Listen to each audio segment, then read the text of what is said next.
আসসালামু আলাইকুম। মারিয়াইটির আরও একটি ব্লগে আপনাদের স্বাগত। কেমন আছেন সবাই? আশা করি সবাই অনেক ভালো আছেন। আলহামদুলিল্লাহ, আমরাও অনেক ভালো আছি। আজকের ব্লগটি শুরু করেছি একদম সকাল থেকে। আজ অনেক দিন পর সকালবেলা খুব সুন্দর রোদ দেখা যাচ্ছে। তো আজকে আমরা ঢাকার বাইরে রওনা দেব। আমরা এক জায়গায় বেড়াতে যাচ্ছি। তো আপনাদের সাথে ধীরে ধীরে শেয়ার করব।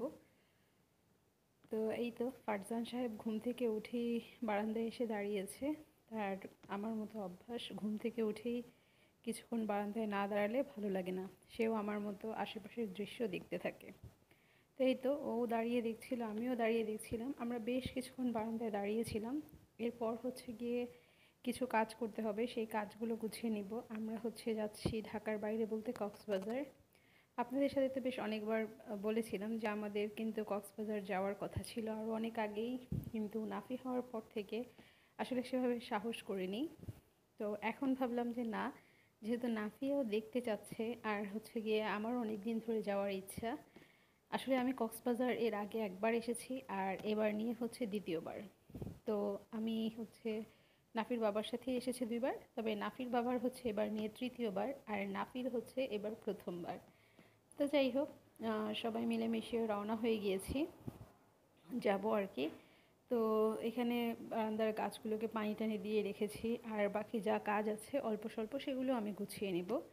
আজকের প্রথম এবং প্রধান কাজ বাড়িতে একটু সবজি আছে, তো সেটা ভাবলাম যে একদম কেটে ধুয়ে ফ্রিজে রেখে যাব, তাহলে ডিপে রেখে গেলে আর নষ্ট হবে না। যদিও আমরা খুব কম সময়ের জন্য যাচ্ছি, মাত্র 2 রাত 3 দিনের জন্য যাচ্ছি। তো এই তো আমি এখানে পটলটাকে ভাজির মতো করে কেটে নিয়েছি এবং এটাকে ধুয়েও নিয়েছি। এখন একটা ঝাঁঝরিতে রেখে দেবো যতক্ষণ পানিটা ঝরে যাবে। এরপর আমি একটা এয়ারটাইট বক্সে করে ফ্রিজে ঢুকিয়ে ফেলবো। এতে করে গিয়ে আপনারা কিন্তু 1 সপ্তাহ বা 1 মাসও রেখে খেতে পারবেন।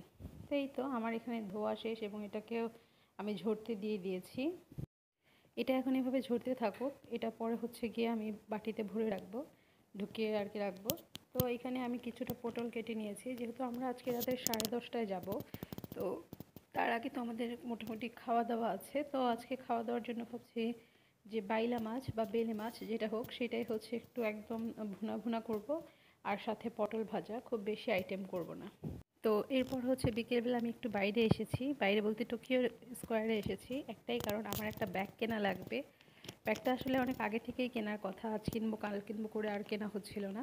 তো আমাকে নাফির বাবা বলছে অপেক্ষা করতে। নাফির বাবাকে কল করেছি, তো বলছে তুমি অপেক্ষা করো, উনি অফিস থেকে ছুটি নিয়ে আসতেছে। যেহেতু আমরা আজকে রাতেই যাব, তো আজকে না কিনলে আর কখনই বা কিনবো। আর আসলে পুরাতন ব্যাগ নিয়ে যেতেও ইচ্ছা করছে না। তো এই তো আমরা গিয়ে ব্যাগটা কিনে বের হয়ে চলে এসেছি। এরপরে আর ভিডিও করতে পারিনি। আর বাসায় এসে এই যে এখন খাবার বেড়ে নিচ্ছি, একদম গরম করে নিয়েছি খাবার। এখন এই খাবারগুলোকে আমি বেড়ে নিচ্ছি, আমরা এখনই খেয়ে নিব। তো এই তো বেলে মাছ ভুনা বা বাইলা মাছ ভুনা যেটাই বলেন, আমরা তো বাইলা মাছই বলি। তো এটাকে আমি বেড়ে নিয়েছি, আর গিয়ে পটল ভাজা করেছিলাম, সেগুলো দিয়ে ভাত খাওয়া শেষ আমাদের, কিন্তু সেগুলো আর রেকর্ড করা হয়নি। আর আজকে এই ব্যাগটা কিনে নিয়ে এসেছি টোকিও স্কোয়ার থেকে। ব্যাগের মধ্যে পলিথিন, কারণ নাফি বমি করে, তো এই জন্য আগে থেকেই সব নিয়ে নিয়েছি। আর এই ব্যাগটা নিয়েছিল প্রায় 1850 না 1800 এরকমই। পানির বোতল যা যা লাগে, সানগ্লাস টানগ্লাস আমরা এখান থেকেই কিনে নিয়েছি। কক্সবাজার যেহেতু একটু দাম বেশি নেবে, তো ভাবলাম এখান থেকেই কিনে নিই। তো এই তো ছিল আজকের কেনাকাটা। আর গিয়ে এই যে সানগ্লাস আমার জন্য এইটা নিয়েছি। সানগ্লাসটা দেখতে সুন্দর, কিন্তু এখন কেন যেন আমার মোবাইলে ভালো আসছে না। আর এখানে নাফির বাবার জন্য ওই চকলেট কালার, আর নাফির রেড কালার। তো রাতের বেলা গিয়ে 9টা বাজে আমরা খাবার দাবার খেয়ে সবাই বের হয়ে গিয়েছি। আমাদের গাড়ি 10:30টায়, তো আমরা একটু আর্লি বের হয়েছি, কারণ যদি রাস্তায় জ্যাম ট্যাম থাকে, তো সেই জন্য আর কি। তো গাড়িতে উঠে গিয়ে ফারজান ঘুমিয়ে গিয়েছে। নাফি বেশ অনেকবার বমি করেছে। এখন গিয়ে কুমিল্লা যে থামিয়েছে কুমিল্লা স্টেশনে, সেখানে গিয়ে আমরা নামতে পারিনি সেভাবে। নাফি এভাবে ঘুমিয়ে পড়েছে বমি করে। আর নাফির বাবা বাইরে গিয়েছিল, তো বাইরে গিয়ে আমাদের জন্য একটা বার্গার নিয়ে এসেছে। তারপর চিপস, বাদাম ভাজা, জুস, অনেক কিছু নিয়ে এসেছে, কিন্তু আসলে সেভাবে কিছুই খাওয়া হয়নি, শুধু বার্গারটাই খাওয়া হয়েছে।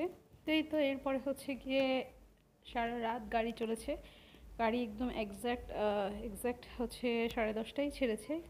আর এখন হচ্ছে গিয়ে ফজরের নামাজের পর।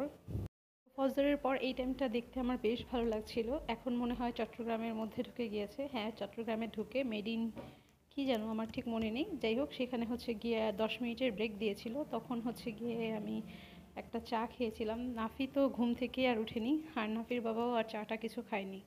তো এই তো আজকে এই পর্যন্তই। দেখা হবে অন্য কোনো ব্লগে। আল্লাহ হাফেজ।